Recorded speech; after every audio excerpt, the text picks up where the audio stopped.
watu wengi wanauliza ni nini ilifanyika ndio tukapoteza father. Mimi nataka niseme kwa siku 3 tumesikitika kwamba kwa siku 3 mfululizo tulipoteza watu watatu. Tulipoteza bwana Simon Gata ambaye alikuwa anasaidiana kujenga barabara, na bwana Boniface Ongote ambaye alikuwa ni fundi, na Father Alois Bet ambaye alikuwa mhubiri.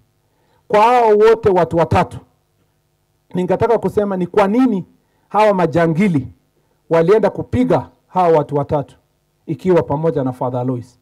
Ni kwa sababu kwa wiki 3 iliyopita askari wetu ama idara ya polisi imeongeza ile operation ya kuondoa wahalifu kutoka sehemu hiyo. Na kwa sababu ya hiyo operation tumeweza kushika watu karibu 4 ambao ni majangili sugu, na wengine 2 wakauawa.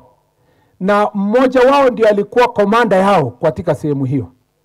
Na kwa sababu ya hasira ya wale wengine alishirikiana nao, wakatoa hiyo hasira ya hiyo operation, wakaenda sasa wanatafuta kila mtu ambaye aswa kama Father Alois amepigwa tu bure kwa sababu amekuwa ni mhubiri wa kuleta amani na ni mtu amekemea mambo ya ujangili ya wizi wa ng'ombe na uaji wa watu.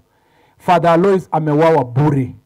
Amewawa na majangili ambao ni adui ya amani katika sehemu za Kerio Valley.